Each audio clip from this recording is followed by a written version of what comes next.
Jai Ma Sarde students, welcome to my channel Riddhi Tutorial Classes. Today I am going to start my video and discuss about concept of management. So guys, stay with me till the end.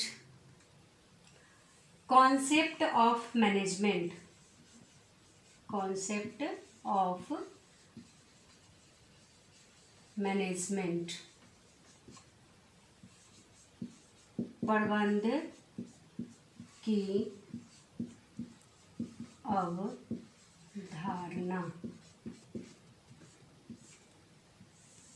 प्रबंध की अवधारणा ये आज का हमारा topic है। तो प्रबंध क्या है उसको तो हम समझ चुके हैं कि प्रबंध वो होता है जिसमें एक सही मैनेजमेंट किया जाता है। मतलब प्रबंध दूसरे से काम कराने की कला है और प्रबंधक भी साथ मिल के काम करता है, उसी को हम प्रबंध कहते हैं। अब हमको समझना है कि प्रबंध की अवधारणा क्या है। तो प्रबंध की अवधारणा कोई नई नहीं है बल्कि उतनी ही पुरानी है जितनी मानव सभ्यता का इतिहास है।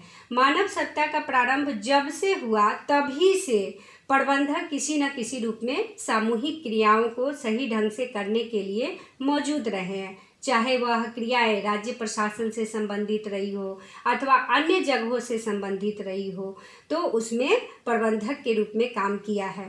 पर हाँ, मानव सभ्यता का जैसे जैसे विकास हुआ वैसे वैसे प्रबंध का तरीका बदलता चला गया है और प्रबंध का कॉन्सेप्ट भी बदलता चला गया है।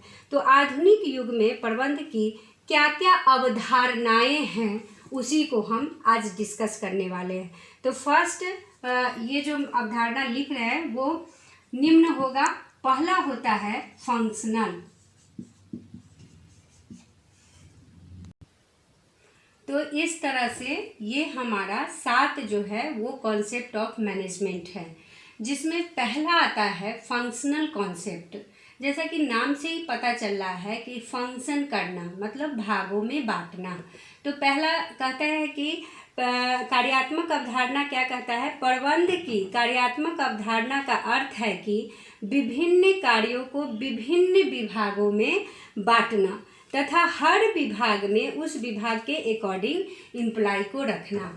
तो ये कॉन्सेप्ट क्या कहता है कि इससे क्या होगा कि प्रबंध सही ढंग से काम कर पाएगा, क्योंकि जिस विभाग में जो स्किल वाले एम्प्लॉय होंगे तो वो उस विभाग के एक्सपर्ट होंगे, इसलिए क्योंकि उनको ट्रेनिंग तो जो दी जाएगी वो उसी विभाग के अकॉर्डिंग ट्रेनिंग दी जाएगी, इसलिए वो उस विभाग के एक्सपर्ट हो जाएंगे। इसलिए ये फंक्शनल कॉन्सेप्ट है जिस पर प्रबंध काम करता है। नेक्स्ट आता है लीडरशिप कॉन्सेप्ट, मतलब नेतृत्व अवधारणा। अब नेतृत्व अवधारणा का मतलब क्या होता है कि संगठन के ऑब्जेक्ट को पूरा करने के लिए सभी विभागों में कुशल नेतृत्व वाले प्रबंधक को रखने से है, क्योंकि कुशल नेतृत्व द्वारा ही संस्था के उद्देश्य को पूरा किया जा सकता है।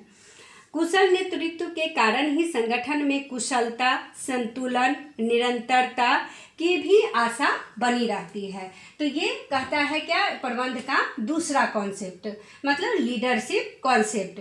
मतलब एक प्रबंधक में लीडरशिप का गुण जरूर होना चाहिए। अगर उसमें लीडरशिप का गुण नहीं होगा तो वो अपने विभाग में कभी भी बैलेंस को नहीं बना सकता है। इसलिए ये नेतृत्व की अवधारणा है।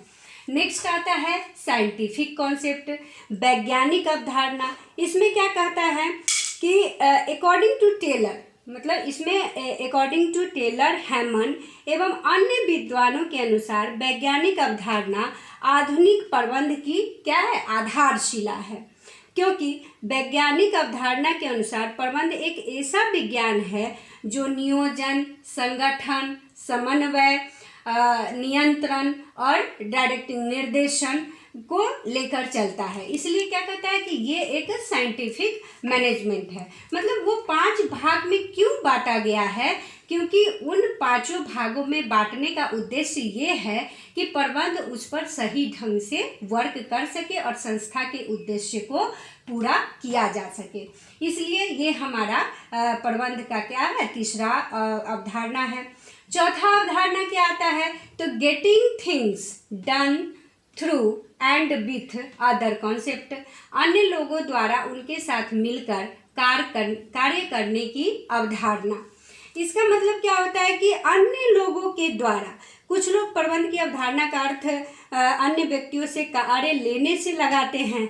इसके समर्थक का कहना है कि प्रबंधक दूसरे व्यक्ति से काम कराने की कला है, लेकिन ये गलत है, क्योंकि वो सिर्फ स्वयं कार्य भी करते हैं प्रबंधक, और साथ में मिलकर के संस्था के जितने भी सदस्य हैं उनके साथ मिलकर कार्य करते हैं, तब वो अच्छा से वर्क कर सकते हैं और संस्था के उद्देश्य को पूरा कर सकते हैं। क्योंकि कभी भी जब अन्य लोगों से काम कराने की कला जब कॉन्सेप्ट हम लाएंगे तो वहाँ पे पता चलेगा क्या कि तानाशाही यहाँ पे मैनेजमेंट का रवैया है, मतलब प्रबंध एक तानाशाह के रूप में काम कर रहा है, जबकि प्रबंधक एक तानाशाह के रूप में काम नहीं करता है, जबकि वो अन्य लोगों के साथ मिलकर के काम करता है। तो और ये अवधारणा भी यही कहता है कि अन्य लोगों द्वारा उनके साथ मिलकर कार्य करने की अवधारणा, ये भी एक प्रबंध की अवधारणा है। क्या आता है? ग्रुप इफोर्ट कॉन्सेप्ट, सामूहिक प्रयास अवधारणा। ये सामूहिक प्रयास अवधारणा जो मैनेजमेंट का है वो क्या कहता है कि जैसा नाम से ही पता चल रहा है कि सामूहिक मतलब समूह में काम करने की अवधारणा। तो प्रबंध की सामूहिक प्रयास अवधारणा के संस्था में एक व्यक्ति अलग थलग रख करके कुछ भी प्राप्त नहीं कर सकता। सामूहिक प्रयास के द्वारा ही संस्था अपने उद्देश्य को पूरा कर सकता है। ये सामूहिक प्रयास का मतलब क्या होता है कि मतलब जब जितने भी ऊपर से नीचे के एम्प्लॉय है, जो लेवल है, 3 लेवल होता है मैनेजमेंट का, उन तीनों लेवल के जो एम्प्लॉय हैं वो एक साथ मिल करके और एक उद्देश्य के लिए जब काम करते हैं तभी वे संस्था के उद्देश्य को पूरा कर सकते हैं। तो ये हमारा प्रबंध का 5वां सामूहिक प्रयास अवधारणा है। नेक्स्ट आते हैं यूनिवर्सलिटी कॉन्सेप्ट, मतलब सार्वभौमिकता अवधारणा। अब ये सार्वभौमिकता अवधारणा, जैसा कि नाम से ही पता चलता है कि ये अवधारणा जो है वो यूनिवर्सल है, ठीक है।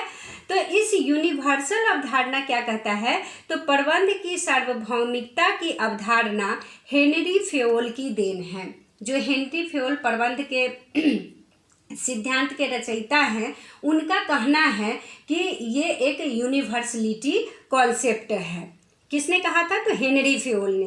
तो उनके अनुसार प्रबंध एक सार्वभौमिक क्रिया है जो प्रत्येक संस्था, चाहे वह धार्मिक हो, राजनीतिक हो, सामाजिक हो अथवा व्यवसायिक, उसमें समान रूप से संपन्न की जाती है। इसीलिए कह सकते हैं कि यह एक यूनिवर्सल कॉन्सेप्ट होता है। मतलब जो प्रबंध का कॉन्सेप्ट है वो पूरे यूनिवर्स में एक ही तरह से लागू होता है। जैसे प्रबंध का सिद्धांत पूरे यूनिवर्स में लागू होता है, उसी तरह प्रबंध का जो यूनिवर्सलिटी कॉन्सेप्ट है ये पूरे विश्व में लागू होता है और पूरे विश्व में इस पर काम होता है, ठीक है।